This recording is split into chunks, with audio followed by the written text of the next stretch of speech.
Појасната порака од евроамбасадорот Гир дека распуштањето на судскиот и обвинителскиот совет е мешање во судството. Премиерот Мицкоски остро одговори дека амбасадорските изјави се мешање во внатрешните работи. Ако знаат подобро решение, нека дојдат и да кажат. И ако е подобро, подготвен сум да го прифатам, порача Мицкоски.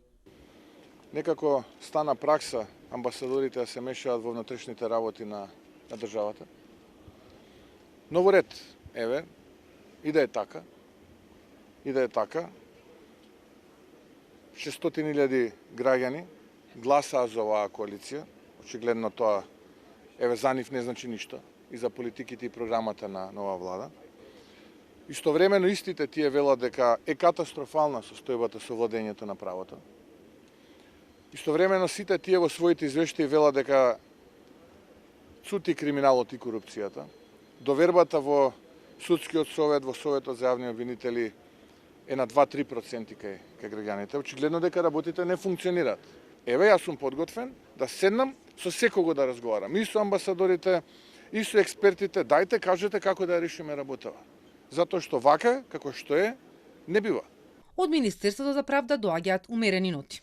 Министерот за правда Игор Филков ги поздравува изјавите на евроамбасадорот Девид Гир и амбасадорката на САД Анџела Агелер, изнесени во однос на статусот и функционирањето на судскиот совет и советот на јавни обвинители, и очекува да се интензивира соработката во периодот кој предстои. Во Министерството веќе се финализира нацрт верзијата на Законот за судски совет, кој експертска група го подготвуваше повеќе месеци. Текстот ќе биде прикачен на ЕНЕР, за сите заинтересирани да може да дадат забелешки и коментари.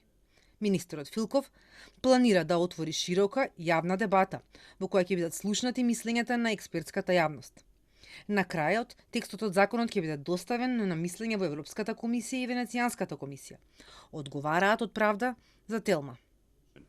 Гир вчера изјави дека распуштањето на судскиот и обвинителскиот совет е мешање во независноста на судскиот систем и дека тоа ќе предизвика сериозна загриженост.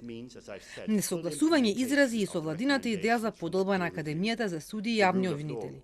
И порача на власта материјал за реформи да бара во извештаите на Европската комисија, на оценската мисија на ЕУ и од скрининг процесот.